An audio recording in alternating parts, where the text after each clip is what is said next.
convidar você a abrir sua Bíblia no livro de Atos. Nós estamos na série Missio Dei, falando sobre a missão de Deus no mundo. Na realidade, a missão de Deus, quando a gente fala sobre Missio Dei, é muito importante, porque é o que Deus está executando no mundo.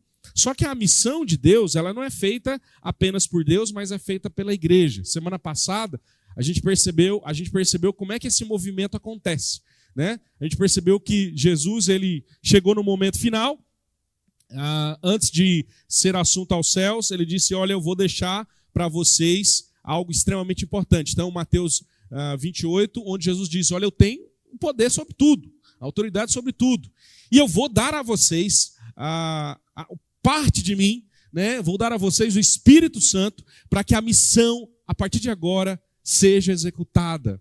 E, gente, é fantástico toda a dinâmica estratégica de Jesus que a gente vai ver hoje. Porque ele diz o seguinte, fica na moita aí, galera. Fica na moita, todo mundo, aquietinho, né? Não, fica de boa. Porque vai acontecer um negócio e aí vocês vão sair. Mas quando vocês saírem, vocês vão sair mesmo. Não é para sair arrebentando, metendo o pé na porta, fazendo estrago. Mas por enquanto fica na moita aí, todo mundo quietinho. E a gente viu que ele disse, fica quieto, porque vai descer sobre vocês o Espírito Santo. Eu sei que vocês aí, uma comunidade de 120 pessoas, a gente vai ver hoje, é uma igreja um pouco tímida diante de toda aquela situação, mas eles vai acontecer algo extremamente importante que vai tornar vocês capazes de executar a minha missão, capazes de executar. E foi exatamente isso que a gente viu semana passada, onde a autoridade de Cristo é dada, o Espírito ele é concedido, ou ainda não foi visto a concessão do Espírito, mas o Espírito é prometido, dizendo que pela promessa do Espírito, a timidez tinha que ir embora, a vergonha tinha que ir embora. Esse foi o segundo ponto da mensagem que a gente viu semana passada, onde o Espírito vem, a timidez vai embora e a missão é executada. Hoje, uma vez que a gente viu semana passada que Deus está cumprindo a sua missão e ele faz isso por meio de Cristo e por meio do Espírito, hoje nós vamos ver a necessidade de, como partes desse movimento, nós abraçarmos a missão de Deus. Então, hoje eu quero chamar você a abraçar a missão de Deus. Abraçando a missão de Deus. A missão é dele, você faz parte desse movimento, faz parte desse processo. Agora, é necessário abraçar a missão de Deus, e nós vamos ver algumas coisas acontecendo aqui no livro de Atos, capítulo 2, versículo 1 até o versículo 36. Nós vamos ler agora verso 1 a 4 e o verso 36. Verso 1 a 4 e o verso 36. E eu vou trabalhar com vocês aqui na nova versão transformadora. Sempre gosto de expor nessa versão para uma questão estratégica mesmo, de facilidade de linguagem, tá? Então, Atos capítulo 2, versículo 1 a versículo 4 e o versículo 36.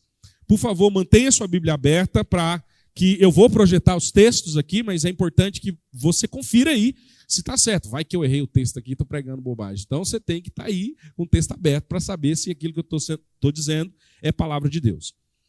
Atos capítulo 2, verso 1 a 4 e o verso 36. Se você achou, diga amém. Então vamos começar a leitura desse texto, sentados mais reverentes à palavra, que diz o seguinte: no dia de Pentecostes, todos estavam reunidos num só lugar. De repente, veio do céu um som como de um poderoso vendaval e encheu a casa onde estavam sentados. Então surgiu algo semelhante a chamas ou línguas de fogo que pousaram sobre cada um deles. Todos ficaram cheios do Espírito Santo e começaram a falar em outras línguas, conforme o Espírito os habilitava. Agora olha o versículo 36, o resultado disso. Portanto, saibam com certeza todos em Israel que a esse Jesus que vocês crucificaram, Deus fez Senhor e Cristo. Muito bem. Eu quero orar com você, pedir que o Espírito de Deus possa conduzir a nossa conversa, conduzir agora a nossa verdade exposta nesse momento, verdade que vem do Espírito Santo. Vamos orar? Peça a Deus que me use, ainda que frágil e pequeno, diante do tamanho e poder que é as Escrituras, eu quero convidar você a orar para que Deus fale com você através da minha vida, como profeta de Deus. Pai, obrigado pela honra de compartilhar a tua palavra com os meus irmãos. É muito gratificante, é abençoador quando nós podemos ouvir tua palavra e sermos instruídos por ela. Obrigado porque aqui no Brasil nós publicamente podemos fazer isso. E ainda podemos transmitir isso por meio das redes sociais. Quero te agradecer por essa honra. Nos dê, Deus, condições de aproveitar todo esse movimento que hoje temos oportunidade de fazer, que é de proclamar o teu evangelho para todo mundo, por meio de um clique. Então, Senhor, cuida da nossa vida. Fala conosco agora. Fala comigo por meio do teu Espírito e que assim, por meio da minha boca, o teu Espírito fale ao coração dos meus irmãos. Aqueça a nossa alma, aqueça o nosso coração em ti. Em nome de Jesus. Amém e amém, Senhor. Meus amados, vamos pensar um pouco sobre o que Deus está fazendo no mundo. O que está acontecendo no mundo? No mundo tem acontecido muitas coisas. Acabamos de terminar agora as Olimpíadas. Então, no mundo aconteceu as Olimpíadas. Nas Olimpíadas a gente teve um cutucão nos crentes, né? Não lembra aí? Aquela imagem toda profana da Santa Ceia. De novo, dizendo que os crentes estão errados, porque crente incomoda mesmo, crente é chato. Nós vamos perceber no texto aqui que, às vezes, a mensagem do Evangelho ela não é muito bem aceita. E a gente tem esse movimento acontecendo no mundo. Nós temos um avião que caiu, né, essa semana, coisa terrível, absurda. E nós, com certeza, ficamos muito tristes com tudo isso. Só que quando a gente olha todo esse movimento acontecendo, uma Olimpíada acontecendo com uma mensagem anticristã, alguns cristãos se manifestando positivamente, mostrando sua fé, alguns mostrando os seus crucifixos, outros fazendo sinais de Cristo, como a nossa menina do skate, que disse Jesus é o caminho, ela fez isso em libras, né? Jesus é a verdade, ele é o caminho, fantástico. Então a gente percebe assim, sabe esse movimento que parece que está todo mundo contra a gente, mas ninguém consegue controlar a gente, controlar a igreja? Porque Deus está fazendo algo no mundo. E é o quê? Deus está cumprindo a sua missão. O que nós estamos abordando é a Missio Dei, que é a missão de Deus. A missão de Deus é resgatar, revelar-se a si mesmo. Essa é a missão de Deus. Por meio do revelar-se a si mesmo, ele resgata pessoas para a sua glória e pune pessoas para a sua glória. Na missão de Deus, Deus vai, ao mesmo tempo, revelando-se e resgatando pessoas que ele, antes da fundação do mundo, escolheu para si mesmo. E é isso que está acontecendo no mundo. E eu quero mostrar para você como isso acontece, como isso tem acontecido desde a fundação do mundo. Como essas coisas vão acontecendo, mas de uma maneira muito prática para nós presbiterianos. Porque hoje, 12 de agosto, é uma data muito especial para nós, onde nós comemoramos mais um ano de existência. Olha só, como é que a missão de Deus não para? Um dia, um cara lá nos Estados Unidos, lá em 1856, 1857, numa aula de seminário, um homem chamado Ashbel Green Simonton, numa palestra, ele queima o coração por vontade de falar do evangelho a outro país. E é engraçado porque naquele tempo, 1850, o Brasil não era muito conhecido, mas Deus fala, vai para o Brasil. E esse cara lá no seu quarto, incomodado, decide, na flor da sua idade, na juventude, pegar a sua vida, entregar a sua vida para que o evangelho se manifestasse. E em 1859, no dia 12 de agosto, esse homem chamado Ashbel Green Simonton chega no Rio de Janeiro, na Baía de Guanabara, perdido, sem saber falar português, totalmente desnorteado, né? Dorminhoco, porque ele tinha um grande problema, porque o povo aqui acordava 4h30 da manhã, gente. E ele fala que, no seu diário, ele fala que essa foi uma das dificuldades, porque tem que acordar 5 horas da manhã para ele, não era algo muito, muito simples. E agora um homem de outra língua, de outro país, vem para o nosso país, em 8 anos, faz um ribuliço no nosso país. Numa que seria a maior igreja evangélica do Brasil, durante muitos anos. Em 8 anos ele planta uma igreja, planta um presbitério, planta um seminário, planta um jornal. Em 8 anos, tem hora que a gente pensa assim, cara, estou aqui há 16, 17 anos de ministério, parece que não fiz nada. Né? A gente, quando olha para um cara desse, a gente percebe que talvez a gente precisava produzir mais, mas o movimento é de Deus. E é isso que é belo. Percebe como Deus vai fazendo? Deus pega um cara completamente diferente e planta aquilo que nós, no dia 12 de agosto, onde ele chega, na verdade, a gente comemora a sua chegada, o que nós conhecemos como Igreja Presbiteriana do Brasil. né? A IPB, nossa tão amada IPB, completando agora os seus 165 anos de idade hoje. Olha como é que é o movimento de Deus. Há 165 anos atrás, o Deus que agiu é o Deus que está agindo por meio de Simonton. Você, olha, vem comigo, por meio de um americano que não sabia falar português, você se converteu.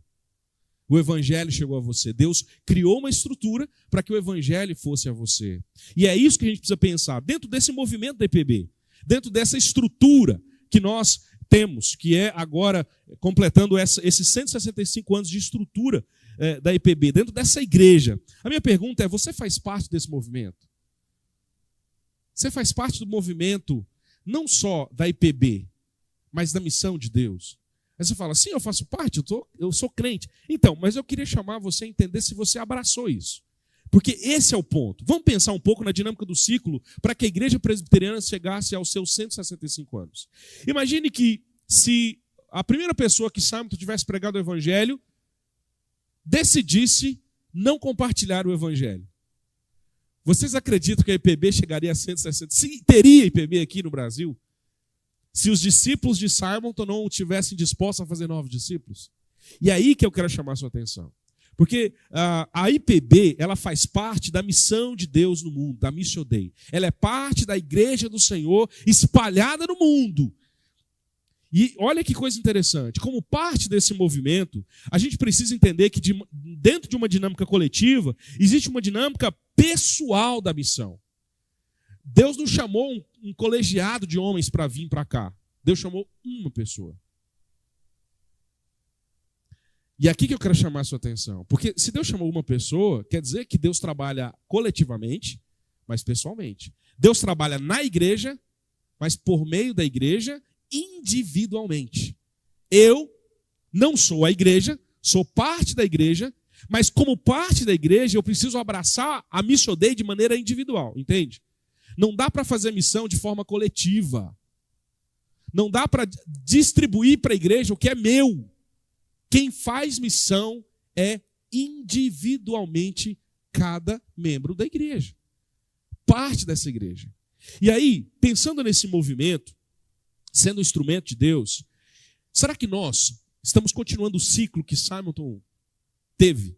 Será que nós estamos abraçando esse ciclo chamado missão de Deus, Missio Dei? Será que nós abraçamos o negócio e falamos, bora, porque assim, a IPB precisa crescer, o reino precisa avançar, Jesus precisa voltar.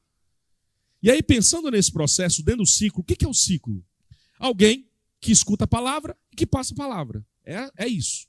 Alguém que escuta a palavra e que passa a palavra. E a ideia dentro desse movimento aqui é buscar pessoas perdidas.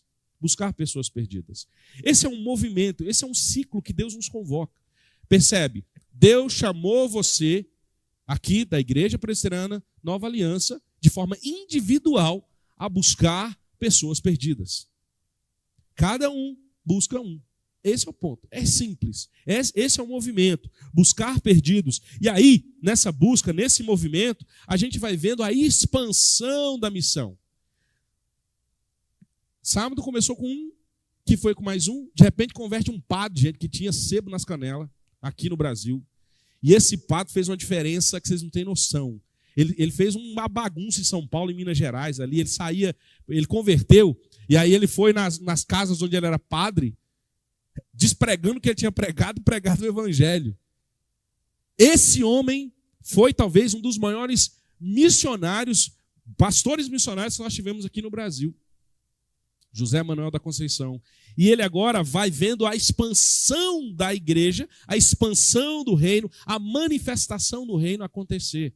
Só que isso acontece por meio de um engajamento na missão, de um envolvimento na missão. Vamos fazer o seguinte. Vamos ser mais práticos. Vamos pensar o seguinte. Se dependesse de você, quantos anos a IPB viveria?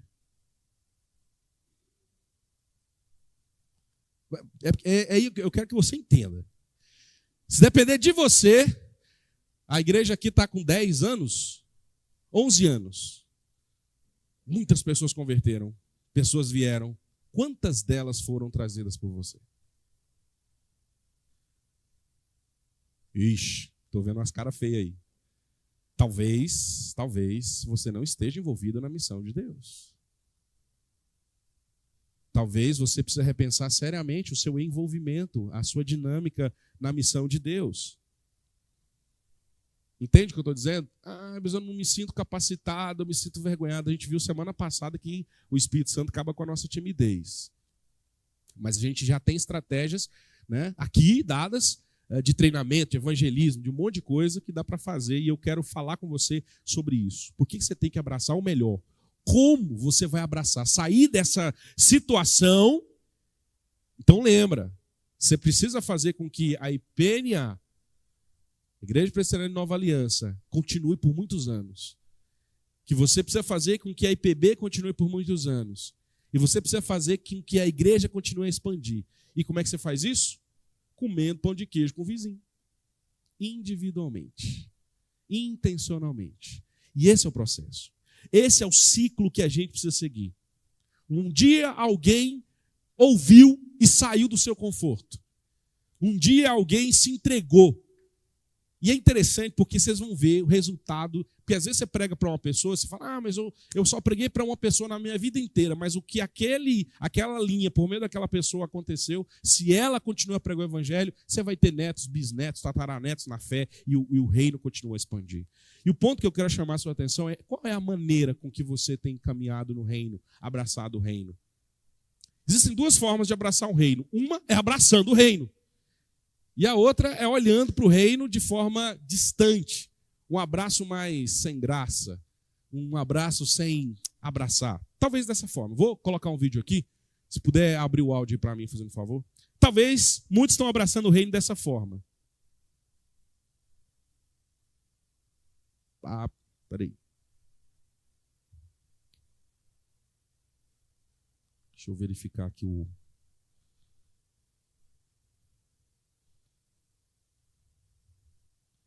Vamos lá?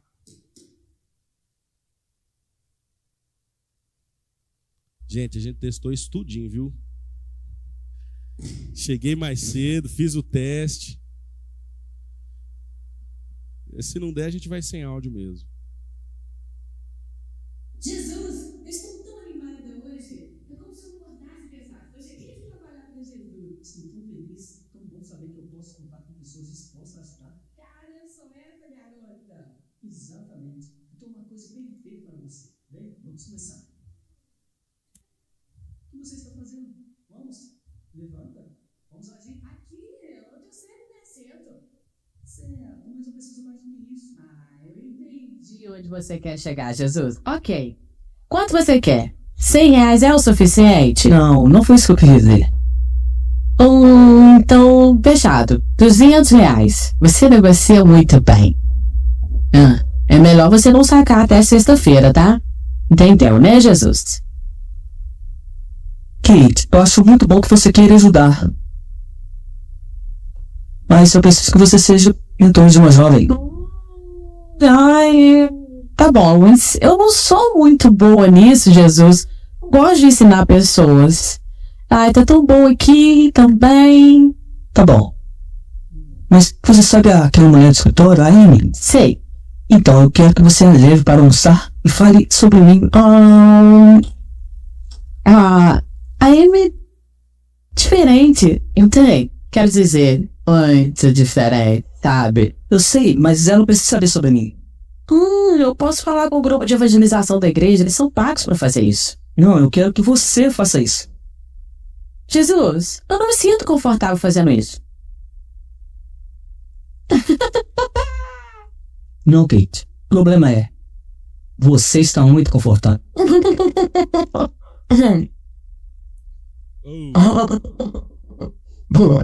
Talvez esse seja o nosso problema. Estamos muito confortados como membros da igreja presbiteriana, cantando o nosso hino, sendo como somos, vindo culto após culto, vida após vida, ano após ano, sem abraçarmos o ciclo que Deus propôs para nós. É para quebrar isso que nós temos Atos 2. É para quebrar esse ciclo de apatia, de timidez, de medo, de vergonha. É para quebrar esse ciclo de uma igreja que já não existe mais. essa igreja apática, essa igreja medrosa, era a igreja antes do que aconteceu em Atos 2. Uma igreja pequena, dos seus 125 membros, uma igreja que tinha experimentado um movimento de 3 anos terrível e grandioso na sua história, mas que agora está reunindo de casa em casa, silenciosa na sua, e o mundo lá fora está pipocando de gente. Por que então nós temos esse texto? Vamos entender um pouco do que o livro aqui de Atos tem. Vocês vão perceber aqui que Atos e Lucas é um livro só, escrito pelo mesmo autor, só que com partes diferentes. Uma falando sobre a ação de Cristo e a outra falando sobre a ação de Cristo e o Espírito Santo. Então, Lucas fala sobre o que aconteceu em Cristo. Em Atos diz como Cristo continua por meio do Espírito a sua missão. Então, observe comigo como é que tudo isso e como é que a estrutura do livro de Atos é feita aqui para você entender. Preciso de áudio aí de novo, mano. Áudio. Lucas, que foi um colega de trabalho que viajava com Paulo. Isso é evidente a partir da introdução do livro, onde Lucas diz: eu escrevi o primeiro volume, que é o Evangelho, sobre todas as coisas que Jesus começou a fazer e ensinar. Agora, Lucas fornece aqui uma pista sobre o que será esse livro de Atos. O primeiro volume foi sobre o que Jesus começou a fazer e ensinar. O segundo volume será sobre o que Jesus continuou a fazer e ensinar. O que leva a um ponto muito interessante sobre o nome tradicional, mas não original do livro: os Atos dos Apóstolos. Enquanto diferentes apóstolos aparecem na maioria dessas histórias, a única personagem que unifica toda a história do início ao fim é o próprio Jesus, agindo diretamente ou por meio do Espírito. E assim, o livro teria sido mais preciso se tivesse sido nomeado Os Atos de Jesus e do Espírito Santo. A introdução do livro relata como Jesus, ressuscitado, passa 40 dias com os discípulos ensinando-lhes sobre o reino de Deus. E isso se conecta à história do Evangelho de Lucas, em que Jesus declarou que ele restauraria o reino de Deus sobre o mundo, começando com Israel. Então ele chamou Israel para viver sob o reino de Deus ao segui-lo. E ele foi coroado rei quando desistiu da sua vida, e depois venceu a morte com o seu amor. E assim começa o livro de Atos com o rei Jesus ressuscitado, ensinando os seus discípulos sobre a vida no seu reino. Então, ele promete que o Espírito virá em breve e eles serão imergidos na sua presença pessoal. E isso cumpre uma das principais esperanças dos profetas do Antigo Testamento: que no reino messiânico a presença de Deus, seu Espírito, viria e moraria entre o seu povo em um novo templo e transformaria os seus corações.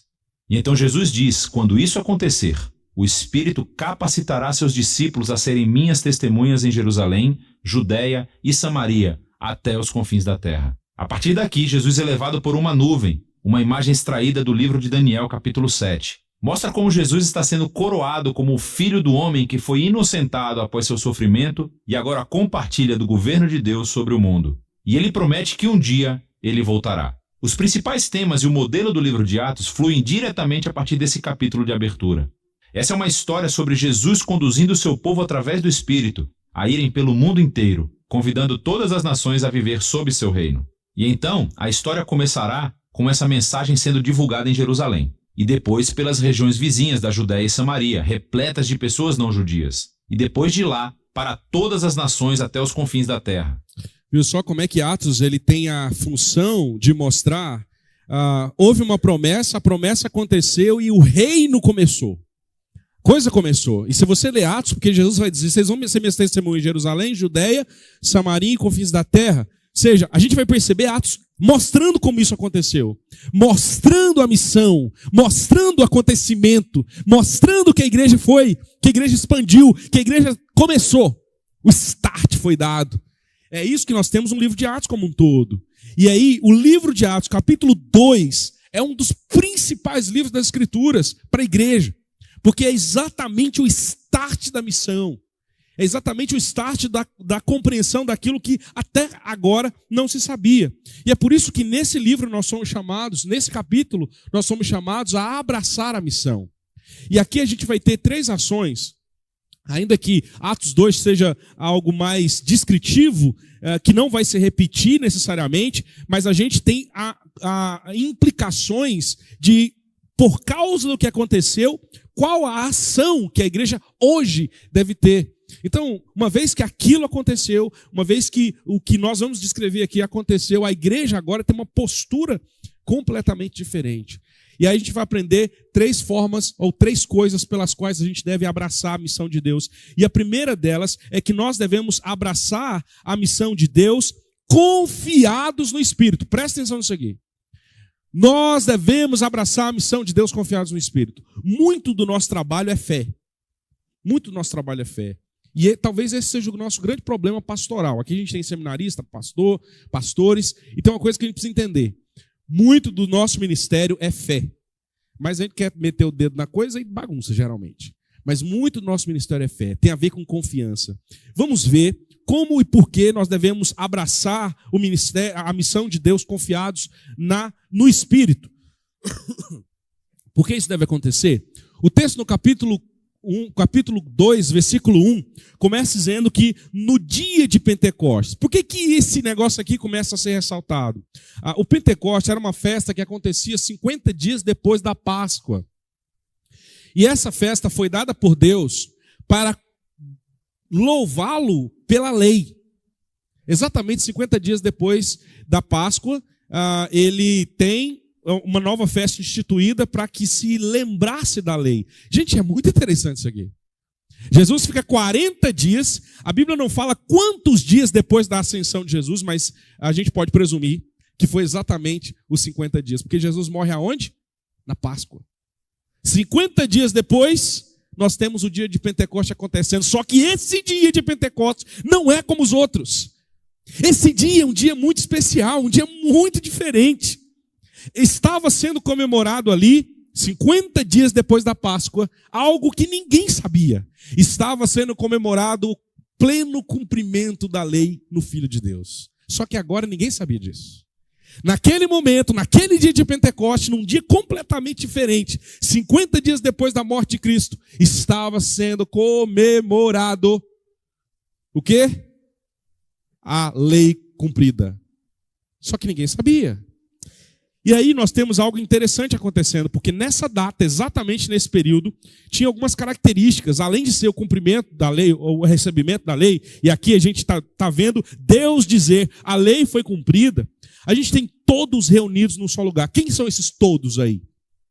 Possivelmente um grupo de 120 pessoas, porque se voltar um pouquinho no capítulo 1, verso 15, lá nós temos o seguinte, por esse tempo, pelo tempo em que Jesus havia sido assunto ao céu, quando cerca de 120 discípulos estavam reunidos num só lugar.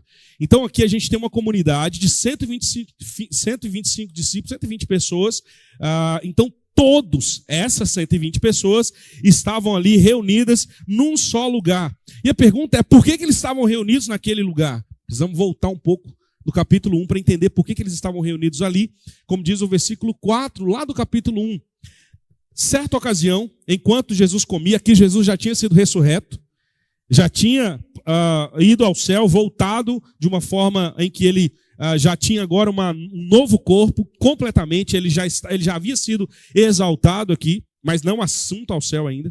E o texto diz, o Senhor deu a seguinte ordem, não saiam de Jerusalém, até que o Pai vai enviar a promessa, conforme eu disse para vocês antes. Gente, essa estratégia aqui é interessante.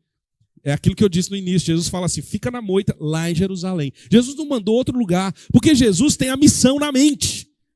Tinha que ser em Jerusalém, naquele lugar, naquela hora, daquele jeito, porque num determinado momento, qual é esse? No dia de Pentecostes vocês receberão uma promessa. Qual era a promessa? A promessa foi dada no verso 8 que vocês viram semana passada. Vocês receberão poder quando o Espírito Santo descer sobre vocês. A promessa de que o Espírito viria. A promessa de que a igreja agora teria uma função diferente. Qual é?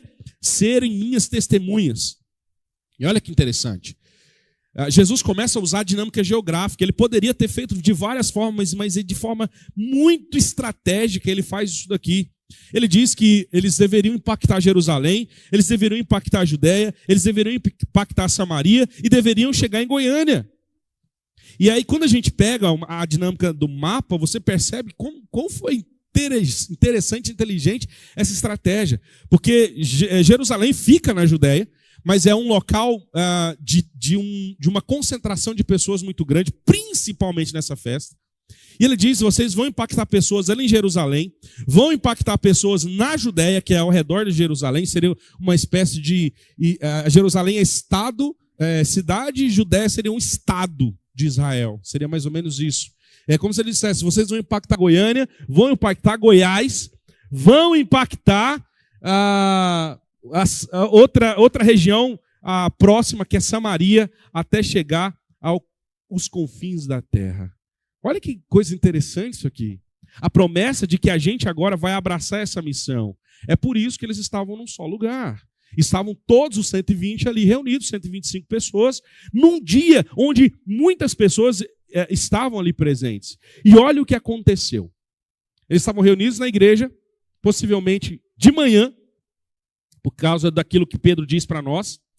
Então, de manhã eles estavam reunidos, talvez tomando um café da manhã, ou orando, não sei, a Bíblia não relata. O fato é que, de repente, veio do céu um som como de um poderoso vendaval e encheu a casa onde eles estavam. Então, diante desse barulho, desse vendaval, dessa espécie de fumaça, surge algo semelhante a línguas de fogo aqui. A ideia aqui é que foram um fogo em forma de línguas, num desenho de língua, no formato de língua. E é interessante porque esse formato, esse fogo que tinha uma característica de língua, ele ia caindo sobre cada pessoa, cada uma. E lembra do que eu disse? Deus trabalha num coletivo, mas no individual. Percebe que as línguas não são dadas para a igreja como um todo, mas individualmente? E o individual faz o todo. Cada membro forma o corpo, esse é o ponto. E ele vai dando para cada pessoa aqui. O texto vai dizer para nós algo muito interessante. Cada um deles é ressaltado aqui. Isso aqui, irmãos, tem muito significado para nós. Vocês lembram como que Deus fazia esse presente no templo? Ou melhor, no tabernáculo? Deus fazia esse presente no tabernáculo por meio de uma nuvem de fumaça e de fogo. É exatamente a mesma figura que a gente tem. Só que agora não só em cima de um templo, de uma estrutura, mas isso cai agora sobre pessoas. Quer dizer, Deus não habita mais um templo, mas Deus habita agora pessoas. Deus não está mais nessa estrutura. Por isso que, irmãos, nós estamos clamando por um novo lugar, porque não importa o lugar. Se for debaixo de um pé de árvore, o Espírito Santo está lá. Deus está em nós, nós estamos caminhando. Porque Deus está em nós. E é isso que esse texto está dizendo para nós. Deus habita em nós agora. Não é qualquer pessoa. Você foi capacitado não por qualquer uma, mas você foi capacitado pelo próprio Deus. E o texto continua. Todos ficaram cheios do Espírito Santo. Essa foi a consequência dessa língua de fogo e fumaça e vento que veio sobre isso. É como se Deus dissesse, eu habito a igreja. E ele habita a igreja por meio do Espírito. Quando o Espírito entrou, a missão startou. Começou. Quando o Espírito entrou, eles começaram a falar outras línguas. Só que interessante, cada um falou, todo mundo falou a mesma coisa? Não, observe, conforme, propositalmente, o Espírito os habilitava. Quem habilitava a igreja de maneira individual? Percebe? Deus mandou, todo mundo fazer a mesma coisa, está todo mundo cumprindo a missão de Deus, só que cada um, de maneira individualizada, proclamava com a habilidade dada pelo Espírito Santo. Nós seremos e somos habilitados pelo Espírito Santo a proclamar. E aqui é interessantíssimo o que está acontecendo. Essas línguas aqui são idiomas mesmo. E a gente vai entender isso com o desenrolar do texto, porque olha o que o texto tem para nós. O texto diz que naquela época, referindo-se ao período de Pentecostes, ao dia de Pentecostes, vinha judeu devoto, de todas as nações. Eles vinham ali para Jerusalém. Gente, tanto judeu quanto não judeu. E olha aqui que acaba acontecendo ali. É por isso que nós temos Deus, por meio de Jesus, dizendo, fiquem em Jerusalém, porque é lá onde muitas nações se encontrarão, e é lá onde eu vou startar a minha missão. Num só ato, Deus espirrou o evangelho no mundo inteiro.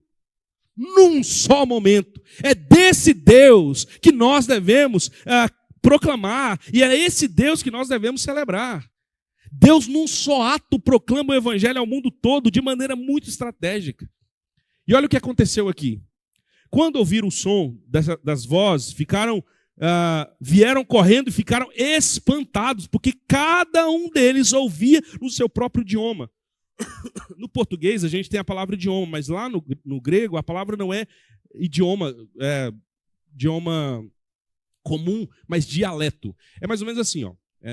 Aqui no Brasil a gente fala português, mas você tem, por exemplo, eu morava em Nova Chavantina, que lá tem muito índio, e lá cada índio tem a sua linguagem. Por exemplo, lá tem um índio chavante, o chavante tem a sua linguagem, o seu dialeto. Na África há muitos dialetos, o inglês, o francês é falado como língua geral.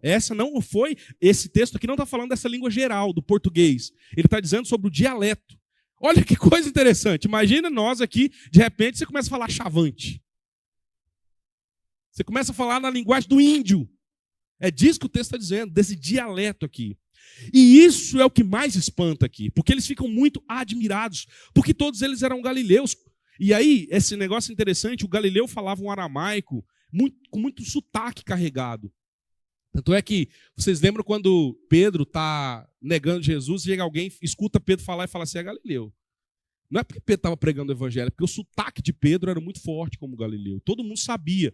O galileu usava um aramaico com palavras trocadas, um sotaque diferente. E aí eles estão dizendo o sotaque deles, como é que eles conseguem? Eles têm sotaque de galileu. Eles são goianos, eles puxam o R agora, como é que não dá para entender? Eles estão falando francês. Mas não é só um francês, eles estão falando chavante, eles estão acostumados a puxar o R do negócio aqui. E como que isso é possível? E eles estão espantados como alguém que nunca havia estado no lugar estão falando. Ele diz, no entanto, cada um de nós o ouve falar no nosso próprio idioma. Aqui, de novo, não é a palavra idioma ou esse idioma que a gente tem como português, mas é a língua materna, a língua onde nascemos. A palavra usada aqui é essa. Eles estão. É como se eles estivessem falando um lugar para coisas que eles. Lá de onde nós viemos. E eles não conhecem aquilo lá. Agora, preste atenção, que coisa interessante, como é revelado aqui. A quantidade de pessoas, e por isso que a gente entende que essas línguas são línguas nacionais, pessoais. Olha só, ele diz, são 14 nações. Estão aqui pardos, estão aqui medos, elamitas, habitantes da Mesopotâmia, estão aqui gente da Judéia, da Capadócia, do Ponto, da Ásia, estão aqui gente de todo lugar, da Frígia, da Panfilha, do Egito, gente da Líbia, gente de Cirene, gente de Roma, quer dizer, gente da Líbia, gente de Roma. Essas pessoas que estão aqui são tanto judeus, quanto pessoas que não são judeus, que são convertidos ao judaísmo, por isso estão aqui. São cretenses e árabes. Como a gente está ouvindo esse povo falar na nossa própria língua? Agora sim, a língua usada aqui é essa língua conhecida. Como é que a gente está entendendo esse povo? Que coisa é essa? E outra coisa, eles estão falando, olha só, das maravilhas de Deus. Vê como o Espírito Santo já capacitou aquela igreja? Aquele povo saiu de um povo tímido para um povo cheio da graça e proclamando a verdade do Evangelho. Aquele povo agora fala da verdade do Evangelho. Porque aquele povo fala não daquilo que eles querem, mas fala daquilo que o Espírito os capacitava para falar. A missão de Deus só vai ser desenrolada na sua vida, só vai ser abraçada por você o dia que você entender que você só faz a missão por meio do Espírito. Por várias vezes, Deus fala assim, Jesus falou assim para os discípulos, não fiquem amedrontados, eu vou colocar na boca de vocês o que vocês têm que falar. Irmãos, ou nós cremos no Espírito ou não cremos no Espírito. E talvez esse seja o nosso maior empecilho da proclamação do reino, do Evangelho. A gente tem medo de não dar conta de falar. Para aí. Esse texto é para quebrar esse paradigma. Não é você quem fala. O Espírito que agia lá, age agora. É o mesmo. E a gente precisa entender isso. Observe que aqui nós temos 14 nações, num só momento Deus espalha o Evangelho em 14 nações. Vocês entendem o Deus que nós estamos? Como é que Deus está cumprindo a missão dele? Isso é a missão de Deus. Que começou lá. Começou aí. 14. Paulo encontrou gente crente em Roma, sem ninguém ter ido lá. Surgiu da onde? Daí. do primeiro movimento do Espírito Santo, na primeira ação do Espírito Santo, 14 nações ouviram o Evangelho. E esse povo volta para os seus países, cheios do Espírito, capacitados pelo Espírito, com o coração queimando. Eles estavam ouvindo do que Deus fez. E é por isso então que nós temos no capítulo 12, admirados, perguntavam o que isso significa. E aqui o Espírito Santo está queimando o coração deles. Pedro explica, nós vamos falar mais disso, ele explica lá no capítulo 41. E olha o que aconteceu aqui, irmãos, no poder do Espírito Santo. Os que acreditavam na palavra de Pedro foram batizados, e naquele dia houve um acréscimo de 3.000 pessoas, num sermãozinho mais ou menos. Irmãos, imagina a gente aqui, 70, 80 pessoas, de repente 3.000 converte. Do nada. Nós não tem nem lugar para reunir, irmãos. Foi isso que aconteceu. E que treinamento essa igreja teve? Só o de Jesus. Não que isso seja coisa pouca, né? Mas observe como o Espírito Santo tem poder. E observe como eles confiavam no Espírito. 3.000 foram batizados do nada. Porque muitos foram impulsionados. Porque ao mesmo tempo que o Espírito Santo impulsiona quem fala, ele impulsiona quem ouve. Ao mesmo tempo que o Espírito Santo está dando a voz de comando para você dizer, ele também está quebrando o coração de quem está ouvindo. Entretanto, nós precisamos lembrar de algo. A mensagem do Evangelho, ela sempre tem duas características. Bênção, mas maldição. Observe que outros, porém, zombavam. Dizendo, esse povo está tudo cachaçado, bêbado.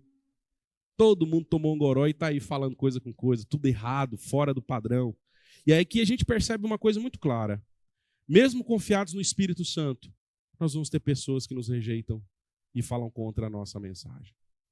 Não se apavore. Quando o Espírito começa o processo da missão, ele já faz isso. Mas tem mais duas coisas, eu vou ser um pouco mais rápido aqui para você entender. Nós precisamos começar a missão confiados no Espírito Santo, mas também, em segundo lugar, nós precisamos abraçar a missão de Deus, além de confiados no Espírito, sustentados na promessa. Olha só a base que agora Pedro começa a construir aqui. Uma vez que existem essas duas coisas, gente dizendo que vocês estão bêbados, outros querendo dizer que isso significa, Pedro e os apóstolos, já agora cheios do Espírito Santo, dirigem a multidão em alta voz e diziam a eles, ouçam com atenção todos vocês, povo da Judéia, habitantes de Jerusalém, escutem o que eu digo a vocês. E aí o que ele vai dizer? Essas pessoas não estão bêbadas. Afinal de contas, gente, é 9 horas da manhã. Então foi cedo o negócio lá. Porque 9 horas da manhã Pedro já estava pregando. Foi na parte da manhã. Então o que Pedro está dizendo, olha, as pessoas, como é que 9 horas? Se bem que, né? Tem gente aí que 6h30 já está manguaçado. Mas não é o caso do povo ali, nessa quantidade de pessoas. O ponto é o seguinte. Pelo contrário, sabe o que Pedro está dizendo? Esse povo não está desconectados, inconscientes, embriagados. Eles estão conscientes. E aqui a gente lembra do que Paulo nos diz. Encham-se do Espírito, ao invés de ficarem com a mente entorpecida com o vinho. E a igreja precisa estar sempre consciente. E é isso que o Espírito Santo faz com a gente. Consciência da missão, consciência do que Deus está fazendo, consciência do que nós temos que fazer. Pelo Espírito nós temos consciência, meus queridos, que nós vivemos para a missão de Deus. Você foi criado, chamado, você foi salvo para a missão de maneira consciente e intencional. Você não trabalha onde trabalha para você. Você não vive onde vive para você. Você não come o que come para você. Quer comam, quer bebam, façam tudo para a glória de Deus. Conscientes. E é isso que o Espírito diz. Ele está dizendo, olha, o que vocês estão vendo se cumpriu. É uma profecia lá atrás de Joel. Então ele vai explicar agora o Antigo Testamento, o que ele diz. Eu quero chamar a sua atenção para como ele começa o seu sermão usando o texto de Joel. Porque ele diz assim, o texto de Joel diz, nos últimos dias. Sabe o que eu quero que você entenda? Sabe quando começou os últimos dias? Quando Jesus veio. Se na época de Jesus já estava nos últimos dias, imagina agora. nos últimos dias, no começo com a vinda de Jesus, o milênio, o processo começa ali, tudo começa lá. Quer dizer, irmãos, estamos chegando ao final. E eu vou mostrar algo no final que prova bem isso. A missão está finalizando. Você pode ou não fazer parte dessa missão, ela vai acontecer. O texto diz, Joel diz, derramarei o meu espírito sobre todo tipo de pessoas. Os filhos e as suas filhas profetizarão, os jovens terão visões, os velhos terão sonhos. Aqui ele está dizendo de um movimento individual. O Espírito viria e cada pessoa individualmente receberia um dom. Só que olha os dons que ele ressalta, Joel ressalta. Profecia, visão e sonho. 3 dons que têm a ver com anúncio, proclamação. Aqui nós temos uma dinâmica dizendo o Espírito seria derramado para proclamar. E aí ele está dizendo, se cumpriu. Se cumpriu. Diz mais, naqueles dias, referindo-se aos dias de Jesus, derramarei o meu Espírito, até mesmo os servos e as servas profetizarão. Até os mais insignificantes serão usados, até os menores serão usados. E aqui ele está dizendo, vocês estão vendo isso se cumprir agora, isso já está acontecendo, isso está diante dos olhos de vocês estão vendo a Bíblia sendo cumprida. Gente, que coisa maravilhosa, vocês estão vendo a promessa sendo feita e cumprida. Só que engraçado, porque tem uma segunda parte da promessa aqui. E olha a segunda parte, farei maravilhas em cima no céu e embaixo na terra, sangue, fogo, nuvem e fumaça vão acontecer. De maneira que essa promessa aqui é uma promessa para o futuro. Então ele cita a promessa de Joel dizendo do que aconteceu, mas cita a promessa também dizendo do que acontecerá. É como se ele validasse o que Joel havia dito. Joel disse e cumpriu, mas Joel disse coisas que vão se cumprir. E ele diz agora e aponta para o dia final, para o juízo de Deus.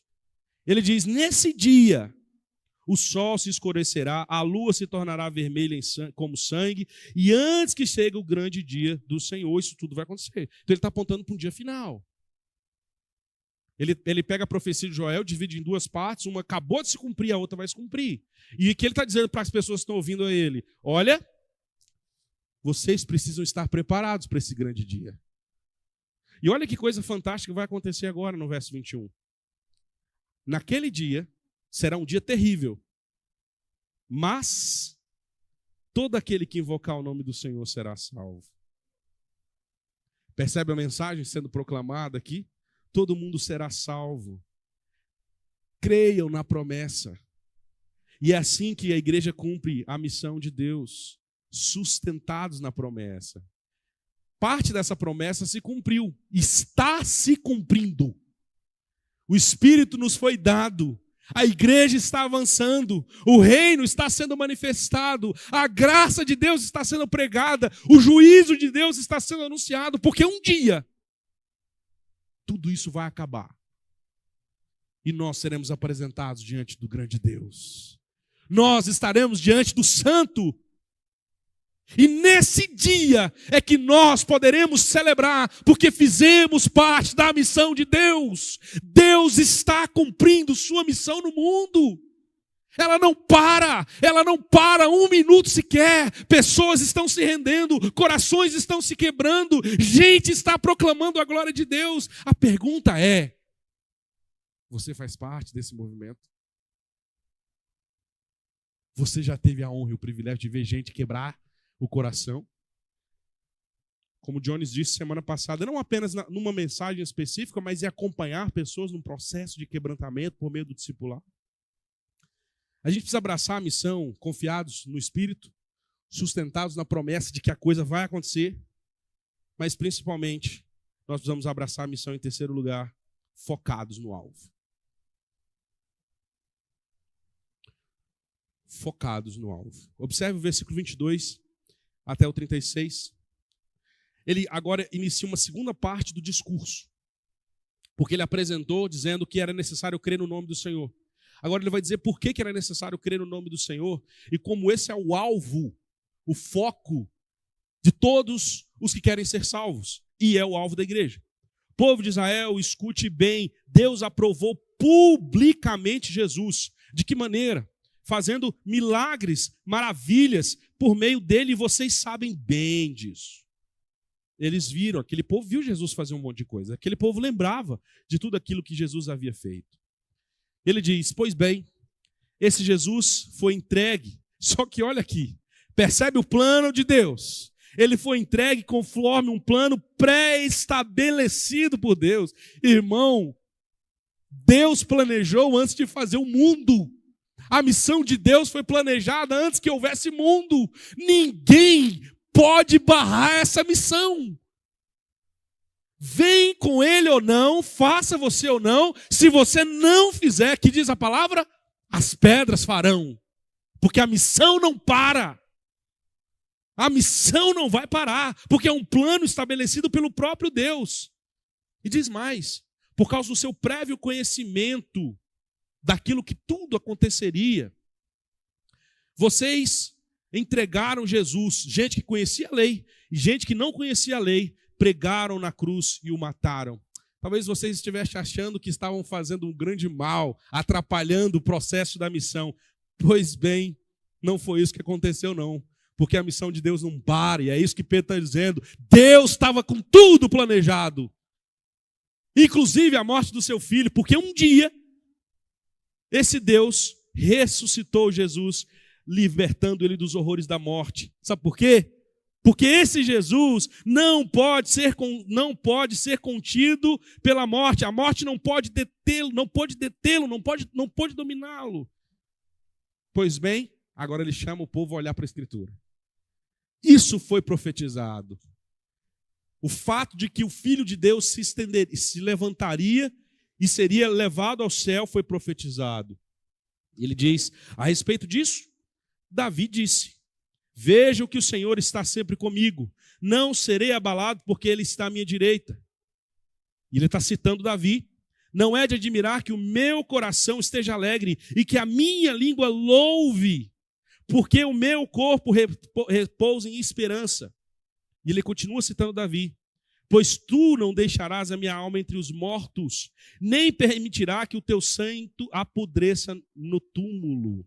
Aqui ele cita Davi, dizendo que Davi, na realidade, estava levantando uma profecia. Aqui Davi estava profetizando a respeito da ressurreição. E é isso que Pedro está dizendo. Davi profetizou o que aconteceria. E mais, ele continua agora a expor o que outra coisa Davi profetiza, porque Davi não profetiza só sobre a ressurreição. Olha só o que mais. Tu me mostraste o caminho da vida, tu me encherás com a alegria da tua presença. E agora ele passa a explicar que Davi não está falando de si mesmo, que a profecia de Davi é sobre Jesus. Observe, irmãos, permita-me dizer com toda convicção, olha, irmãos, olha isso aqui. Esse cara está convicto, por quê? Porque tem algo agindo nele. As palavras de Pedro não são de Pedro. Elas são palavras do Espírito, ele fala com convicção. É tudo claro agora. A palavra tornou-se clara como água na cabeça de Pedro. O homem que não entendia nada, que teve que ser provado, que negou a Jesus, agora entende tudo. Por quê? Porque o Espírito agora está no coração de Pedro. E sabe uma coisa boa? O Espírito de Pedro, de Jesus em Pedro, é o mesmo Espírito que habita você. É o mesmo. Não mudou absolutamente nada. Ele diz, o patriarca Davi não estava falando sobre si mesmo, porque ele morreu. Ele foi sepultado, e vocês sabem muito bem disso, que o túmulo dele está aqui em Jerusalém, cidade de Davi. Então estava ali prova de que Davi tinha morrido. Então ele diz o seguinte, mas Davi, fazendo a contraponta aqui, Davi era profeta, e ele sabia que Deus havia prometido sob juramento que um dos seus descendentes se sentaria no seu trono. Ele sabia, ele é para esse descendente que Davi está apontando. Então ele está explicando aqui o texto. Davi, olhando para o futuro e falando da ressurreição de Cristo, que não foi deixado entre os mortos e que seu corpo não apodreceu no túmulo. Então ele está dizendo, Davi profetizou a respeito de Jesus. Irmãos, se cumpriu, se cumpriu. É isso que ele está dizendo. Esse é o alvo. Pois bem, foi esse Jesus que Deus ressuscitou e que todos nós somos testemunhas. Todos quem? Os 120. Todos esses que estavam lá foram testemunhas, ficaram mais de 40 dias com Jesus. Esse Jesus foi exaltado, ele foi exaltado em lugar de honra. Ele agora é Senhor. Ele reina, ele não está morto. E conforme havia prometido, o Pai lhe deu o Espírito Santo que ele derramou sobre nós. Olha que maravilha. A obra da graça de Deus, a missão de Deus está sendo cumprida. Deus escolhe, o Filho resgata e o Espírito consola. O Espírito garante que a gente vai chegar no final. Como vocês estão ouvindo e vendo. Vocês estão vendo diante dos olhos de vocês a missão de Deus acontecer. É isso que está acontecendo ali em Atos 2. Muito bem. E agora ele vai dar uma segunda parte da promessa. Davi profetizou que Jesus não só ressuscitaria, mas Davi também profetiza que Jesus seria assunto aos céus. Observe. Pois Davi não subiu ao céu e, no entanto, disse: o Senhor disse ao meu Senhor, sente-se no lugar de honra à minha direita. Então, ele está explicando. Até que os seus inimigos sejam colocados debaixo dos seus pés. E esses dois versos aqui, Davi está apontando para a ascensão de Jesus. E Pedro, olha irmãos, como é que o Espírito Santo faz na teologia de Pedro? Ele entende tudo isso. Pedro entende que agora o que Davi disse, o que Davi profetizou foi sobre a ressurreição e sobre a ascensão de Jesus. Pois bem, meus queridos, portanto, e esse é o encerramento do sermão dele meu. Ele diz um portanto aqui, esse portanto é tão importante, porque carrega todo a conclusão, né? Carrega todo o conceito anterior aqui. E é como se ele dissesse aqui nesse portanto um resumo. Uma vez que Joel falou do Espírito, uma vez que Davi falou da ressurreição, uma vez que Davi falou da ascensão, vocês viram tudo isso se cumprir. E é isso que vocês estão enxergando. A pergunta é, qual é o foco, qual é o alvo, para onde agora nós vamos apontar? Vocês vão ver isso na próxima exposição, onde a pergunta é, irmãos, o que faremos? O que a gente faz diante da ação de tudo isso? O que a gente faz quando é confrontado com a mensagem do Evangelho? E aí vocês vão ver semana que vem, se Deus permitir, o que isso acontece. Então ele diz, saibam com certeza todos em Israel, que esse Jesus que vocês crucificaram, Deus o fez Senhor e Cristo. E esse é o nosso alvo. Qual é o alvo da igreja? Apontar para essa mensagem. Deus o fez Senhor e Cristo. Como o Senhor, Ele está vivo e reina sobre nós. As portas do inferno não prevalecem contra a igreja. Ele está vivo. Como Cristo, Ele é o nosso Redentor, Salvador, que nos aproxima de Deus. O que nós temos que dizer para as pessoas é isso. Você precisa de mudança de vida confiando no Senhor Jesus. Ele nos fez Senhor, Ele o fez Senhor e Cristo. Assim, meus amados, qual é o nosso foco? Proclamar Jesus como Ele é. Proclamar Jesus como Ele é. Diante disso, o que a gente usa para proclamar Jesus? A Bíblia. Não foi isso que Pedro usou? Pedro citou Joel, Pedro citou Davi. Então, usem as Escrituras. Eu quero concluir dizendo, fazemos parte da missão de Deus, remanifestação no mundo, e até que todos os eleitos sejam salvos. A missão vai acontecer. Melhor, a missão está acontecendo. Deixa eu mostrar para você de uma maneira um pouco mais visual como a missão de Deus está acontecendo. Você pode abrir o som para mim aí, mano? O que você está vendo em rosa é o vermelho, é o Império Romano, e em branco é a expansão da igreja no mundo. O cristianismo. Observe como ele vai aí ao longo dos anos se expandindo. Agora você tem o Império Bizantino aí de laranjado. E o reino continua. E o reino avança. E a igreja sofre perseguição. Vocês vão perceber um recuo do cristianismo em algumas áreas. E o islamismo agora, o terrível perseguidor da igreja, também começa. E observe o recuo. Mas observe, irmãos, que a partir de 900 a igreja continua a sua expansão. E ela continua, e continua, e continua. E aí você agora tem o reino mongol, o império mongol, que não conteve o avanço da igreja. Ele acabou. A igreja agora está no oeste da Europa. E agora a igreja está entre nós. A igreja agora já está nos Estados Unidos, Canadá, América do Norte, América Central, América do Sul. A igreja agora começa o seu movimento na África, mesmo em meio a perseguições. A igreja continua avançando. E esse é um mapa muito, muito, muito ilustrativo. Toda essa parte branca que você está vendo é a parte onde a igreja já alcançou. A parte onde você está vendo de verde é onde o islamismo hoje é muito forte. Mas tem duas coisas que a gente consegue perceber. Está faltando muito pouco. Porque a Bíblia diz que ele virá quando todo mundo ouvir o que tem que ouvir. Como é que ele vai fazer isso, irmãos? Por meio de você. Por intermédio do seu abraçar da missão. E por isso, a gente precisa lembrar, focados no alvo, de forma intencional. Abracemos a missão, em primeiro lugar, confiados no Espírito. Abracemos a missão, em segundo lugar, sustentados na promessa. Abracemos a missão de Deus, em terceiro lugar, focados no alvo. E assim, eu gostaria de dizer para você, engaje na missão de Deus por meio do discipulado.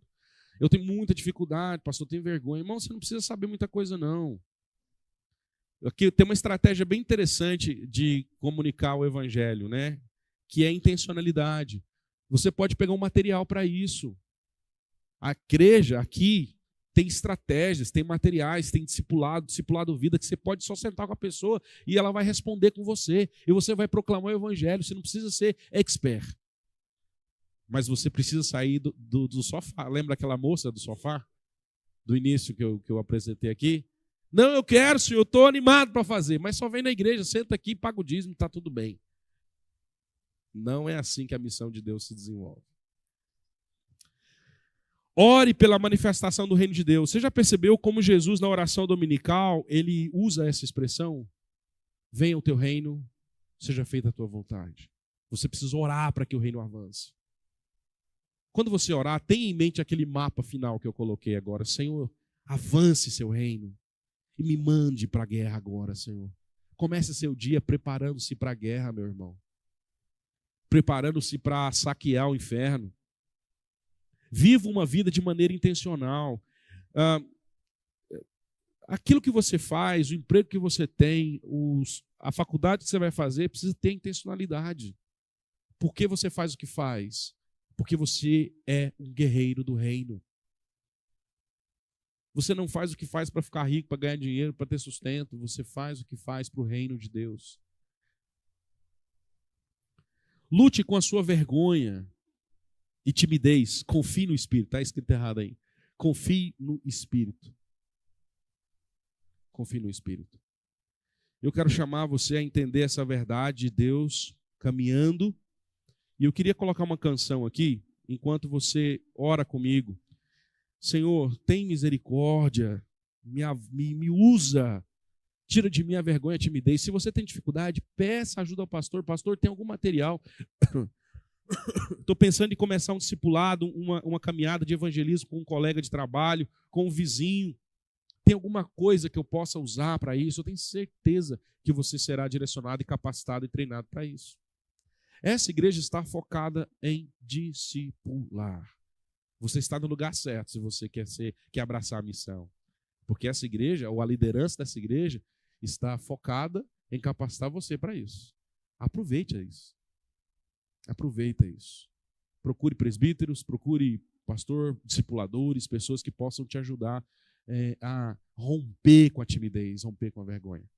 Enquanto você pensa nisso, ora para que o Espírito de Deus faça disso algo latente no seu coração. Eu vou colocar uma canção e eu queria que você orasse nesse momento.